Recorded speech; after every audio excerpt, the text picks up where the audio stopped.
Selamat siang, salam damai untuk kita semua. Yang saya hormati rekan saya Mas Sigit Kurnianto, SE, MSA, AK, CE, SAS, AAPB, ASEAN CPE. Juga selaku Direktur Eksekutif IAI Wilayah Jawa Timur. Berikutnya yang saya hormati Bapak Dr. Andes Watono, AK, CE, dari BPKB. Selamat siang, serta Bapak Ibu para peserta Free PPL, PPL pada siang hari ini. Atas nama pengurus IAI Wilayah Jawa Timur, pertama, marilah kita bersyukur pada Tuhan Yang Maha Kuasa, karena rahmat dan ridhonya kita bisa mendapatkan kesempatan untuk bisa berkumpul di media online ini dalam keadaan yang insya Allah semua gembira. Yang berikutnya, saya sampaikan kepada Bapak Ibu seluruh peserta, terutama kedua narasumber yang hebat ini, bahwa PPL ini merupakan rangkaian dari kegiatan IAI Wilayah Jawa Timur nanti pada tanggal 4 berupa rapat anggota. Rapat anggota adalah satu event rutin 4 tahunan gitu, dan itu akbar. Sehingga kami pengurus IAI Wilayah Jawa Timur juga para panitia rapat anggota disupport oleh Direktorat Eksekutif IAI Wilayah Jawa Timur telah melangkah dalam banyak hal termasuk kegiatan PPL yang diselenggarakan pada siang hari ini. Temanya bagus, manajemen aset desa. Nah, ini mudah-mudahan para anggota IAI di wilayah Jawa Timur bisa mendapatkan berbagai informasi yang nanti akan disampaikan oleh kedua narasumber ini. Bapak Ibu yang saya hormati, saya atas nama pengurus dan juga atas nama panitia rapat anggota mengajak, mari sukseskan rapat anggota IAI Wilayah Jawa Timur seperti sukses-sukses yang lain yang selama ini kita raih. Sebagaimana Bapak Ibu maklumi bahwa IAI Wilayah Jawa Timur, wadah kita untuk berprofesi, merupakan organisasi profesi IAI di Indonesia di tingkat wilayah yang mungkin paling hebat, ya. Tidak ada yang mengungguli kita gitu. Jadi kita patut berbangga menjadi orang Jawa Timur dengan wadah IAI kita. Itu sebabnya ayo kita jaga wadah kita ini, IAI Wilayah Jawa Timur ini sebagai tempat kita berprofesi. Nah, berikutnya nanti pada tanggal 4, Bapak Ibu, para anggota, terutama anggota utama, berbondong-bondonglah untuk mensukseskan rapat anggota. Sampai sekarang kami panitia itu hanya mendapatkan 1 kandidat, yaitu Profesor Basuki, yang insya Allah akan meneruskan kepemimpinannya ke tahap yang kedua. Jadi mohon doa restunya pada Bapak Ibu sekalian agar supaya nanti rapat anggota itu berjalan dengan baik.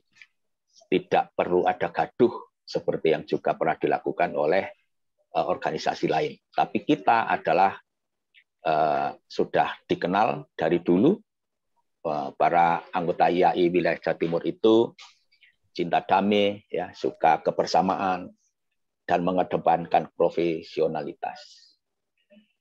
Demikian Bapak Ibu informasi saya mewakili pengurus, karena Pak Basuki lagi berhalangan hadir menyampaikan sambutan, maka saya yang mewakili. Sekali lagi saya menyampaikan terima kasih pada Mas Sigit, pada Pak Watono atas waktu yang diluangkan. Siap. Sehat Pak Watono, nggih? Sehat nggih? Alhamdulillah Pak Anto. Nggih, matur nuwun. Saya kangen nih jenengan. Pak Watono lagi kerja sambil liburan di Bali, Pak. Ah, itu yang paling cocok. Nggih. Ngopi. Nggih, monggo Pak dilanjut agar supaya imun meningkat, tetap sehat. Gitu lah. Ini sharing-sharing knowledge-nya juga tetap berjalan. Oke, sekali lagi saya menyampaikan terima kasih. Selamat berlibur Pak Watono juga ini ya. Mungkin yang lain juga sambil nyambi, nggak apa-apa. Nggak tahu Mas Sigit lagi ngopo ini. lagi di kantor Pak. Di kantor. Oke. Oke. Baik Bapak Ibu peserta PPL, Mas Sigit, Pak Watono dan semuanya yang bergabung di Zoom meeting ini. Sekali lagi saya menyampaikan selamat berwebinar. Semoga nanti selesai acara ini Bapak Ibu bertambah ilmu pengetahuannya atau setidaknya lebih lebih paham lagi bagaimana manajemen aset desa itu. Saya Hairi, wabillahi taufik wal hidayah. Wassalamualaikum warahmatullahi wabarakatuh. Terima kasih. Waalaikumsalam warahmatullahi wabarakatuh. Mantap nuwun, Pak Ontot. Sami-sami. Terima kasih kepada Bapak Ontot Nurwanto atas sambutannya. Tanpa menunggu lama lagi, tibalah pada acara inti kita, yaitu penyampaian materi oleh Bapak Sigit Rumianto dan Bapak Wato. Kepadanya, Oke. Pak Sigit, izin dulu saya. Ya, monggo Pak Watono. Kita sudah kasih. setting pembagian waktunya. Jangan dulu. Ya, terima kasih. Bismillahirrahmanirrahim. Assalamualaikum warahmatullahi wabarakatuh. Waalaikumsalam. Yang kami hormati para pengurus yang dalam ini diwakili Pak Ontot, ya. Terima kasih atas undangannya. Walaupun saya diaspora Jatim, tapi tetap jiwa saya Jawa Timur Pak Ontot, ya. Nggak usah khawatir. Pengurus aktif. Saya tetap. Alhamdulillah sekarang kan dengan pandemi ini kita tetap masih komunikasi bisa, Pak, ya? Kerja via Zoom. Alhamdulillah masih ini. Matur suwun Pak Watono. Ya, nggih. Ya, saya 100% percaya isi dada Pak Watono. Nggih, alhamdulillah. Mantap. Jadi Bapak Ibu semua, ini memang kami ini awalnya dengan Pak Sigit Serasan. Ini dari permasalahan selama ini terkait keuangan desa sudah ikut aktif PIAI Jawa Timur. Terus ini masih ada lagi PR nih. Kayaknya untuk aset ini kayaknya belum kesentuh. Nah, siapa tahu mungkin dengan sumbangsih dari wilayah IAI Jawa Timur mungkin bisa membantu mempercepat ya, membantu mendorong. Karena memang ini tugas bersama, tidak mungkin tugas 1-2 institusi yang bisa membantu. Jadi memang perlu dari semua aspek lah, semua stakeholder yang ikut membantu mensukseskan pengelolaan aset yang baik di sini sesuai ketentuan. Izin Pak Ontot, saya langsung mungkin Pak Sigit, Bapak Ibu semua. Oh, silakan. Ya. Ini memang aset desa ini hal-hal yang menarik ya. Jelas ya, Pak Sigit, bisa ya? Mohon izin Pak Watono, apa perlu kami bantu share screen? Oh, nggih. Iya. Ya, mohon maaf. Mungkin, oke, silakan Vira. Materinya tolong ya. Siap. Ya, oke. Next dulu aja, terus sampai ke slide berikutnya. Terus slide berikutnya. Jadi ini memang Oke. Lanjut dulu Pak Sigit. Jadi memang yang melatar belakang ini kenapa nih ya, Bapak semua tuh aset desa ini memang perlu dikelola dengan baik ya. Betul ini sudah amanah ya. Ada Undang-Undang 6 2014 tentang desa. Di situ memang sudah diamanahkan ya bahwa memang pengelolaan kekayaan milik desa ini memang harus dilakukan ya untuk meningkatkan kesejahteraan masyarakat desa. Untuk meningkatkan pendapatan desa juga. Kan memang dari aset ini bisa potensi banyak sekali kemungkinan potensi pendapatan desa yang bisa dihasilkan. Kemudian juga di pasal 116 di situ memang mengamanatkan undang-undang tersebut itu paling lama 2 tahun sejak undang-undang ini berlaku. Memang Pemda di sini yang punya desa ya bisa kabupaten bisa kota itu harus bersama-sama dengan pemerintah desa melakukan inventarisasi aset desa. Nah ini jadi sampai sekarang mungkin masih beberapa daerah atau beberapa desa mungkin yang sudah melakukan inventarisasi ini. Kalau ini undang-undangnya 2014 loh ya. Sampai sekarang sudah hampir 2022. Jadi sudah hampir 6 tahun ya. Hampir 5 tahun sudah. Ini memang kondisi di lapangan masih seperti ini. Jadi memang banyak permasalahan aset desa mungkin karena tidak tertibnya administrasi ya. Tidak tertibnya pengawasan atau tidak tertibnya pengamanan ya, pengamanan maupun pengadministrasian atau penatausahaan oleh pemerintah di desa ya. Inilah kenapa ini memang harus dari kondisi inilah harus dikelola, ditertibkan, peneliti dengan sebaik-baiknya. Makanya dari ini juga memang mengamanatkan agar pemerintah daerah di sini yang mempunyai desa, ya, kabupaten maupun kota, di situ bersama dengan pemerintah desa itu melakukan ya penataan penertiban asetnya. Salah satunya ini nanti langkah awalnya memang melakukan kegiatan inventarisasi. Nah ini memang asal muasalnya kegiatan penertiban aset ya pasti dilakukan inventarisasi. Mirip kalau kita dulu di pemerintahan daerah melakukan inventarisasi untuk penentuan saldo awal aset, sama seperti itu. Di desa pun ya ini perlu dilakukan seperti itu. Jadi inilah yang latar belakangi kenapa memang ini harus segera dilakukan dan menjadi PR besar ya, khususnya bagi pemerintah desa dan pemerintah kabupaten kota untuk percepatan ini. Next Pak Sigit. Kemudian apa sih yang harus dilakukan dalam atau bagaimana untuk mempercepat ya tata kelola yang baik di sini.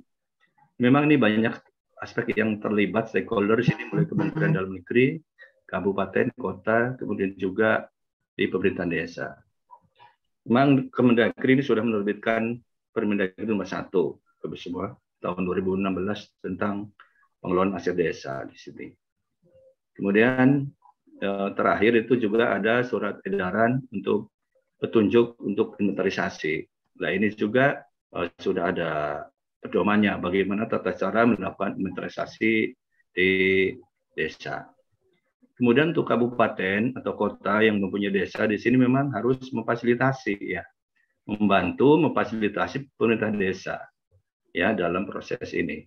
Yang pertama tentunya membuat pedoman dulu, pedoman pengelolaan aset desa. Ini melalui peraturan bupati atau perwali, peraturan bupati atau peraturan wali kota terkait pedoman pengelolaan asetnya.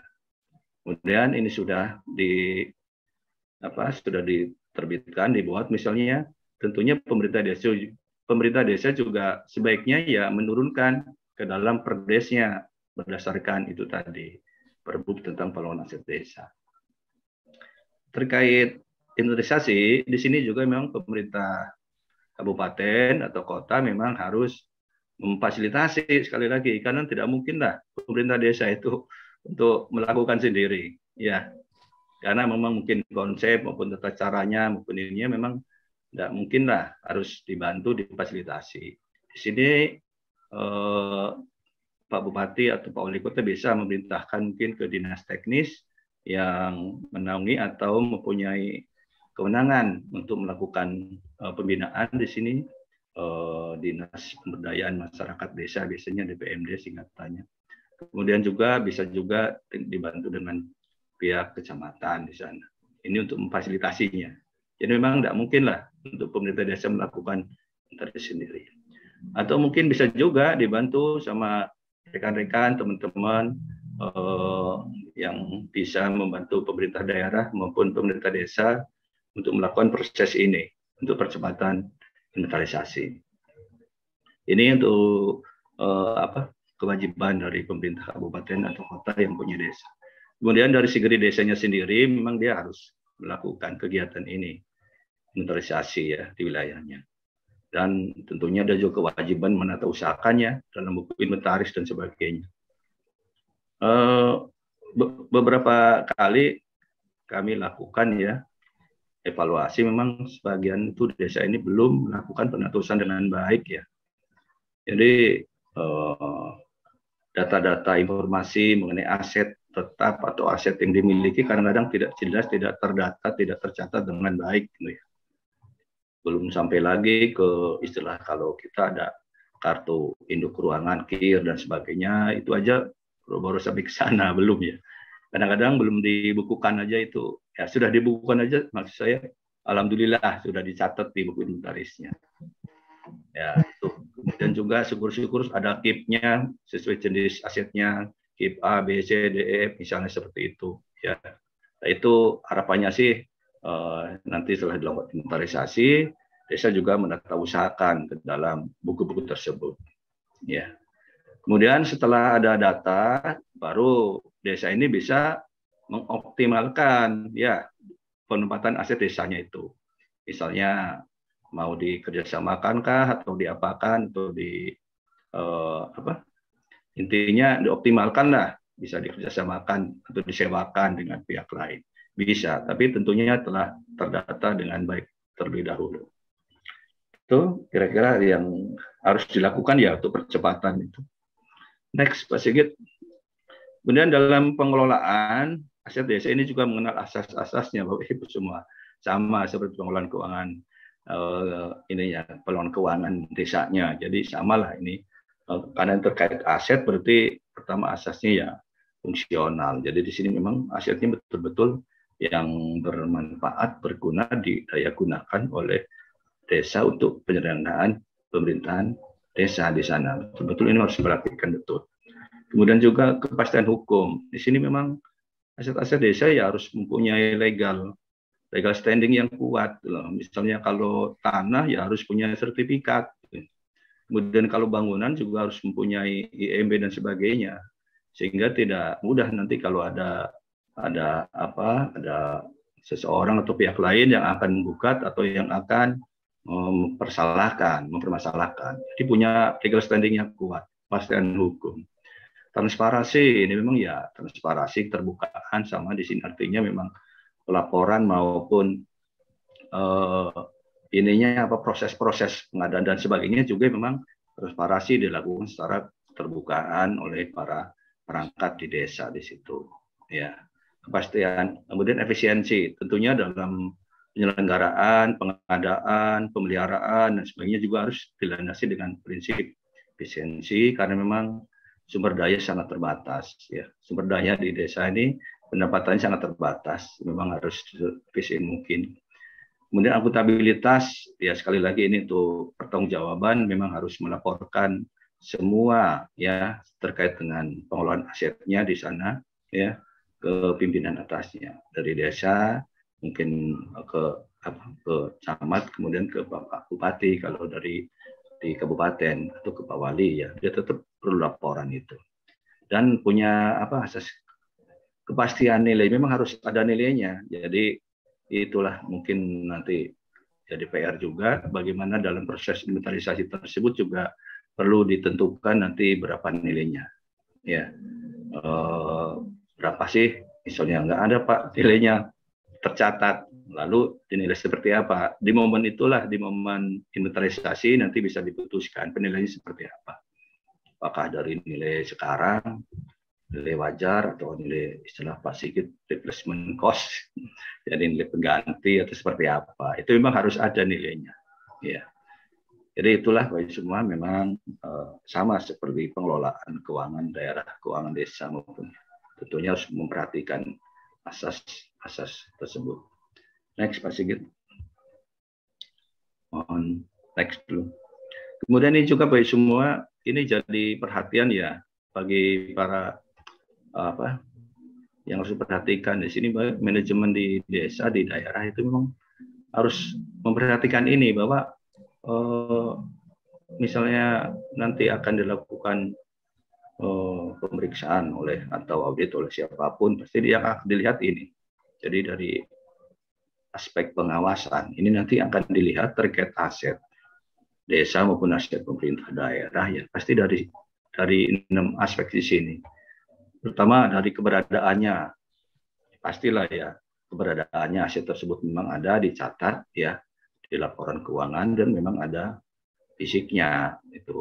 Itu mungkin juga bisa nanti dari hasil inventarisasi akan kelihatan.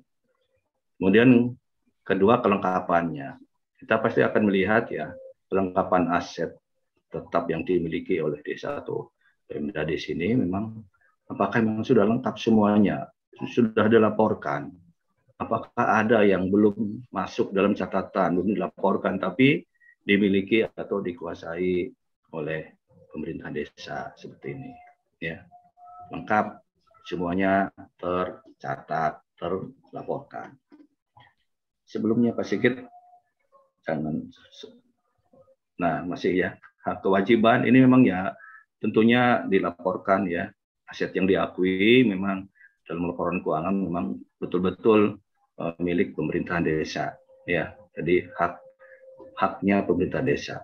Tentunya dari situ nanti ada juga kewajibannya untuk memelihara ya, menjaga, mengamankan agar tidak ada apa istilahnya ada hak atau ada yang menggugat atau menuntut hak tersebut ya. Gitu.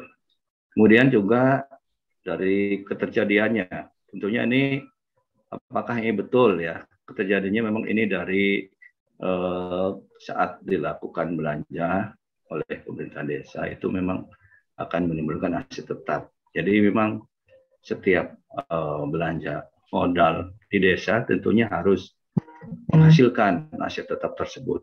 Ya, ada transaksinya, ada kegiatannya, ada belanja modalnya, sehingga ini memang nanti akan menghasilkan aset tetap.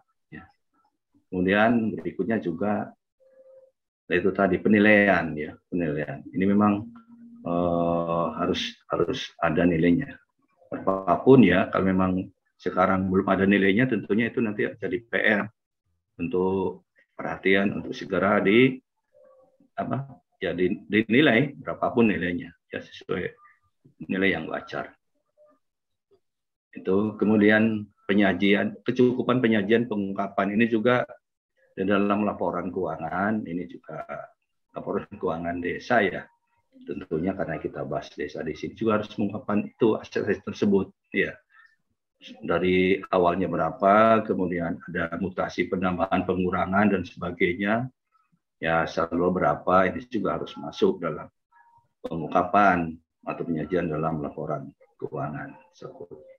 Jadi ini aspek-aspek yang harus ya nanti pasti akan dilihat ya dari segi pemeriksaan atau pengawasan. Entah dari manapun ya pasti ini yang akan dilihat. Makanya bagi para pengelola aset ya di desa tentunya di sini ya tolonglah ini aspek ini harus diperhatikan benar-benar itu ya. Next Pak Sigit, kemudian baru ini kita bahas terkait pengelolaan aset desa yang kita sesuaikan dengan Permendagri nomor 1 ya tahun 2016. Tadi di sini memang pengelolaan aset desa ini sangat luas sekali ya, mulai dari kegiatan, mulai dari perencanaan ya, kemudian next Pak Sigit, perencanaan, pengadaan ya di sana wis mulai ya, jadi sangat luas, pemanfaatan, penatausahaan, pengamanan, pembinaan dan pengawasan itu juga merupakan kegiatan di pengelolaan aset desa. Sekilas Bapak semua ini terkait apa sih yang dimaksud barang milik desa. Di sini intinya barang milik desa atau BMD mudahnya memang berasal dari kekayaan milik desa ya.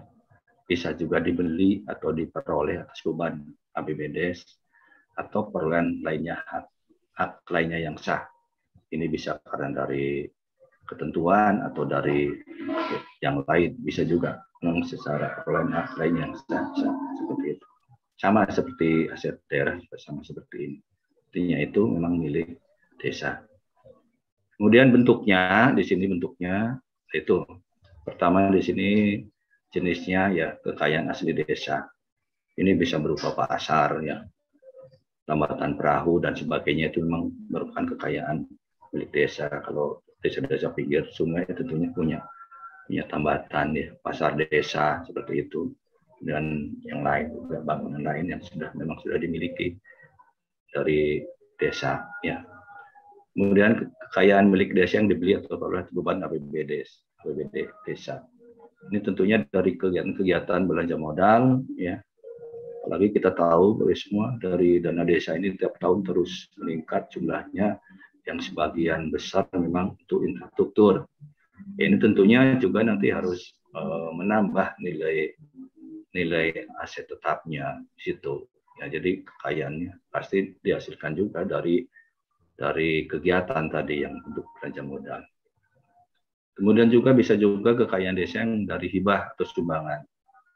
Untuk desa-desa yang kadang-kadang di situ punya lokasi, ada perusahaan atau pihak ketiga yang memang ingin menyumbang, menghibahkan, bisa juga seperti itu semua. Ada istilahnya apa, yang dari BUMN, misalnya BUMD atau perusahaan-perusahaan yang kebetulan berada di desa tersebut tuh bisa memberikan ini ya, sumbangan atau hibah dalam bentuk barang mungkin. Bisa nanti langsung dicatat ya. Kemudian juga bisa juga dari pelaksanaan atau perjanjian kontrak ya, atau dari peroleh berdasarkan ketentuan perundang-undangan yang lain. Kontrak maksudnya ya kalau melakukan perjanjian kontrak tentu hasilnya itu ada bentuk produknya, outputnya ada dari kontrak, itu apa ya, kekayaan asetnya itu. Kemudian hasil kerjasama desa bisa juga nih antar beberapa desa membentuk ya dihasilkan. Kemudian yang lainnya yang sah juga bisa yang lain. Jadi yang nggak masuk di 1, 2, 3, 5, yang penting ini dimiliki, dikuasai ya, jadi milik desa. Next. Jadi itu gambaran umumnya. Kemudian sekarang siapa sih para pengelolanya aset di desa, Bapak semua? Ini mungkin bagi kepala desa, perangkat, sekdes, memang ini perlu dipahami juga, atau bagi Bapak Ibu semua nanti yang akan mendampingi kegiatan seperti ini, membantu pemerintah kabupaten, kota maupun desa, ya pahamkanlah kewenangan dan tanggung jawab para pengelola di desa di sini. Jadi yang pertama memang kepala desa, Pak Sekdes, sama kaur di sini, kaur di sini ya sebagai pengurus barang ya, pengurus aset. Kepala desa di situ banyak sekali wewenang tanggung jawabnya, mulai dari menetapkan kebijakan pengelolaan aset desa. Makanya tadi turunan dari Perbuk tentang pengelolaan aset desa juga sebaiknya diturunkan di Perdesnya, ya, diturunkan di Perdesnya. Kemudian menetapkan pembantu pengelola, petugas pengurus aset desa.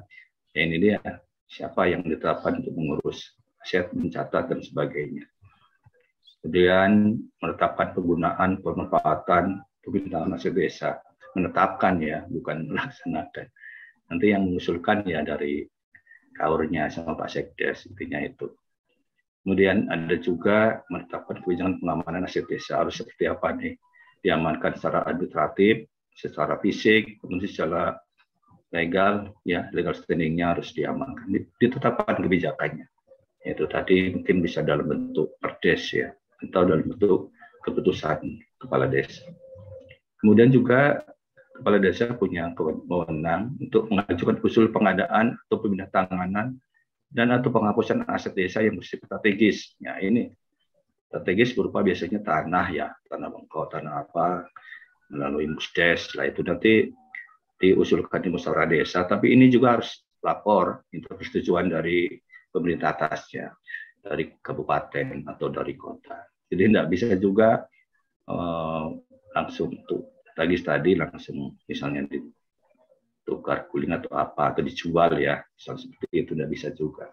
Harus mengajukan dulu dia, ya. Harus setujui proses dari pihak kabupaten misalnya, baru dia bisa memprosesnya, gitu.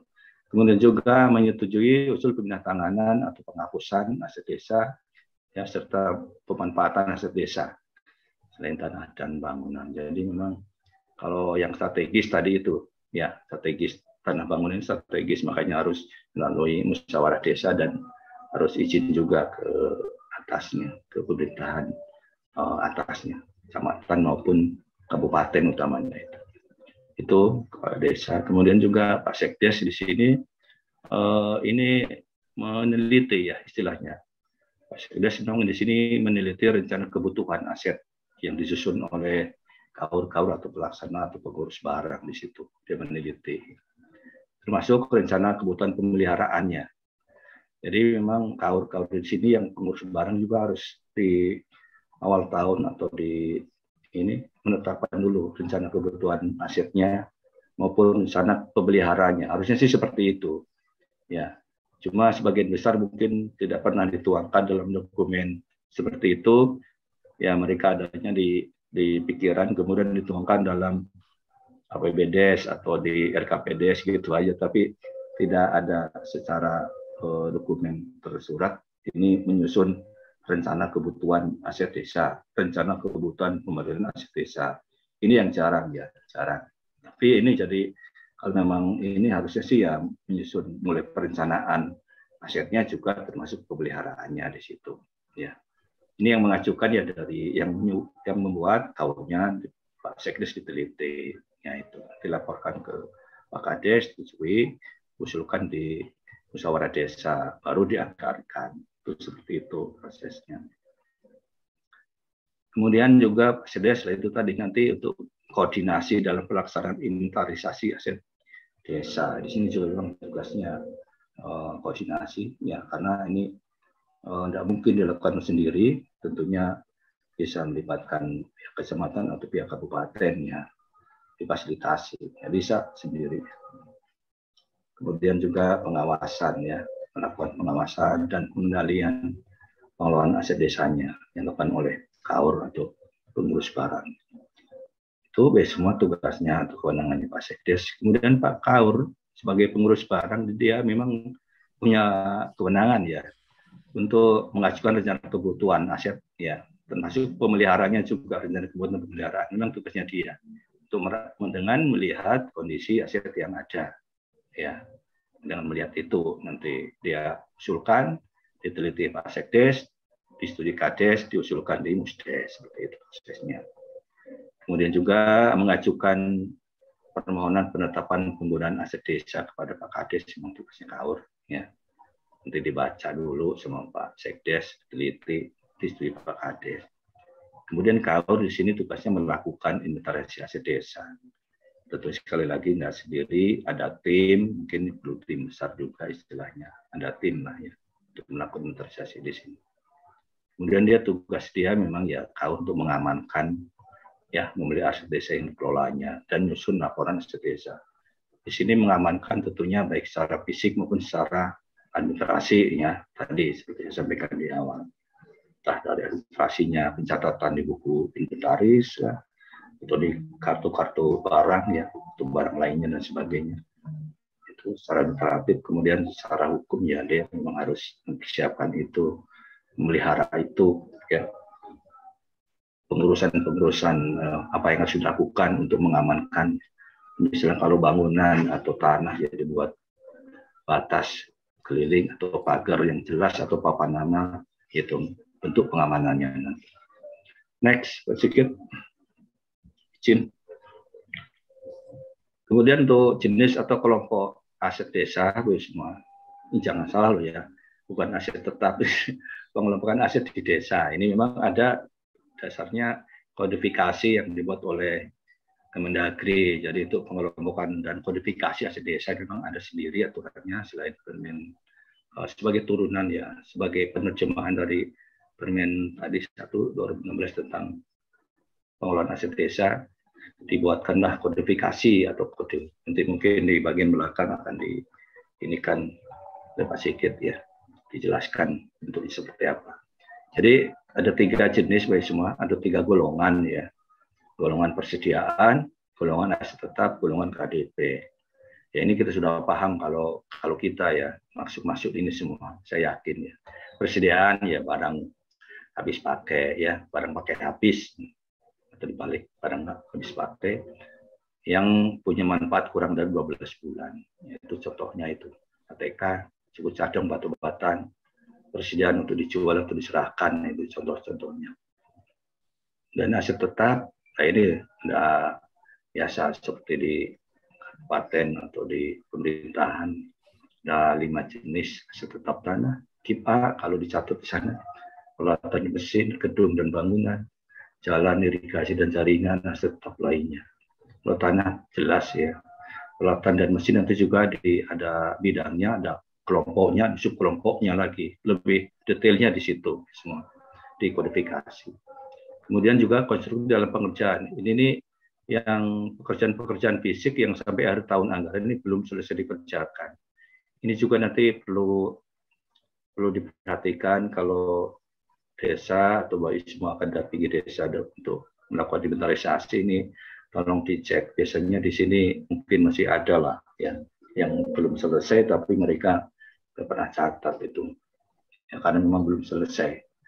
Prinsipnya seperti itu kalau desa ya, sama seperti cash basis ya, untuk pengelolaan keuangan desanya cash basis, kalau uang belum keluar ya belum dicatat ya, seperti itu.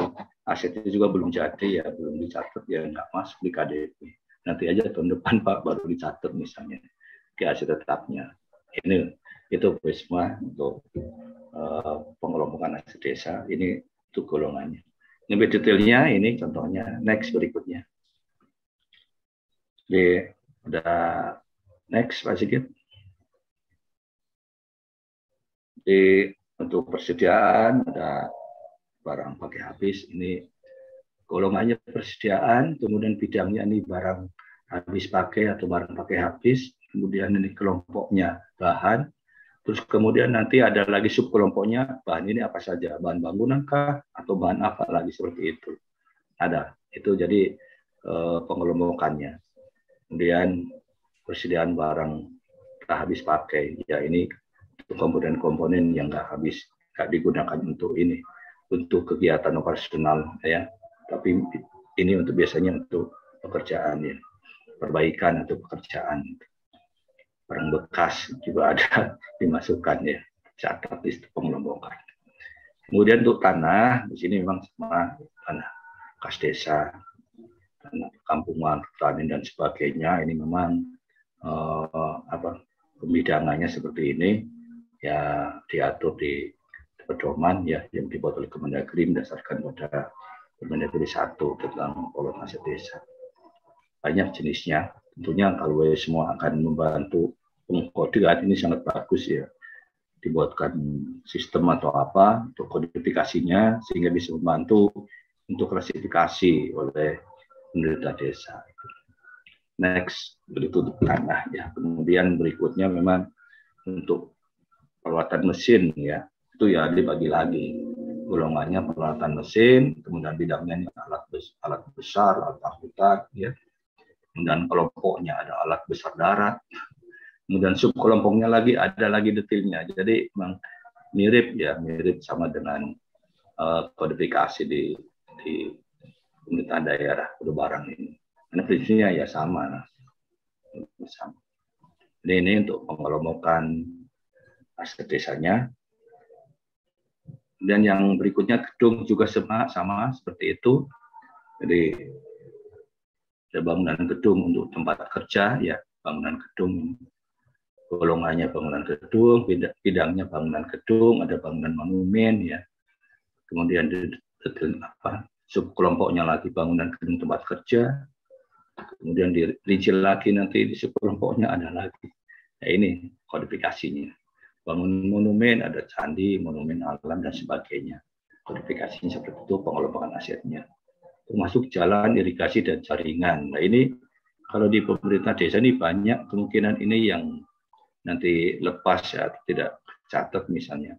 Jalan, jembatan, mungkin jalan jembatan catat, jalan desa, jalan usaha tani, tapi begitu bangunan air atau irigasi mungkin kelewatan, banyak dibangun, tapi mungkin karena memang bukan apa istilahnya ini kan kalau desa membangun irigasi ini betul-betul yang tersier, istilah yang ketiga lah, jadi kelanjutan dari yang dibangun oleh pemerintah daerah. Kemudian biasanya untuk jaring-jaringan langsung menuju ke lokasi sawah ini dan dibangunkan oleh pemerintahan desa.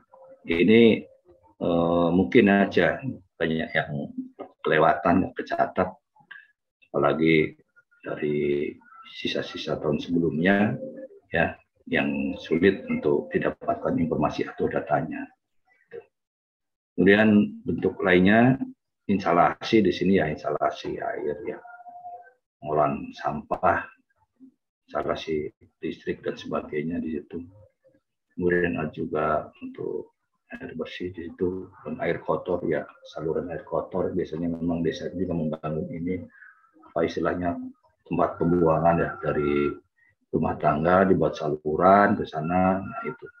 Nah ini kalau memang sudah dibuat sejenis kayak pakai ini, pakai pipa dan sebagainya, mungkin beda dengan bentuk saluran tadi. Nah bentuknya instalasi ya itu tadi, kelompok instalasi. Nah dibangun melalui misalnya pipa atau apa seperti itu. Kemudian jaringan air minum ya, jaringan contohnya lagi jaringan listrik, jaringan telepon, jaringan gas dan sebagainya. Ini memang jenis atau pengelompokan untuk saluran irigasi dan jaringan, sama mirip kayak di perintah di Pemda. Next, jadi itu semua. Kemudian aset tetap lainnya sama juga ya. Ada buku-buku di sini, bahan perpustakaan ya, bisa majalah ya, atau bisa naskah, tulisan dan sebagainya. Kemudian barang bercorak kesenian juga sama di sini, mirip seperti pemerintahan di pemerintah daerah. Barang bercorak kesenian, barang bercorak budayaan. Ya. Kemudian hewan, nah ini yang menarik, hewan juga. Kalau desanya punya hewan ya, tapi ya memang untuk dipelihara desa, ya bukan untuk dibagikan atau dikasih kepada kelompok, ya tentunya dicatat di sini, ya peliharaan. Ikan, nah ini ikan, catatnya ikan kalau nanti ya agak ini juga, agak repot kalau ikan, takutnya dipancingin orang nanti. Kadang-kadang guyon seperti itu. Tanaman ya tentunya ini tanaman yang bernilai, ya, punya hutan desa yang tanamannya apa itu bisa juga diakui. Kemudian ada juga aset tetap dalam renovasi. Nah, ini mirip kayak di Pemda juga. Ya, aset tetap renovasi ini maksudnya mungkin yang bukan milik sendiri bangunan misalnya. Nah, di sana dimanfaatkan, diakui ada belanja untuk ininya, pemeliharaan dan sebagainya, atau untuk perbaikan dan sebagainya. Nah, itu tentunya diakui ya. Nah, itu sama seperti di pemerintah daerah juga. Kemudian konstruksi dalam pengerjaan itu tadi kalau di akhir tahun ya masih ada, dan aset tak berwujud. Nah ini mungkinkah desa punya aset tak berwujud? Ya, ya mungkin saja kalau desanya punya maju ya, punya ini, punya aset-aset yang jenis yang bisa laku atau apa. Bentuknya tentunya nggak berwujud kan, sama seperti hak cipta dan paten. Kalau memang dimiliki oleh desa, patennya bisa aja diakui. Itu besok pengelompokannya. Sekali lagi pengelompokannya di sini pengelompokan aset desa di situ memang tadi dibagi di sini ke berdasarkan golongan tadi, yang tadi ada 8 golongan, mulai persediaan, aset tetapnya dibagi lagi, kemudian ada KDP dan aset tak berwujud. Bidangnya, nah itu tadi lebih detailnya. Kelompok, subkelompok, ini detailnya. Nanti di bagian belakang mungkin akan dicontohkan untuk rincian ini. Next.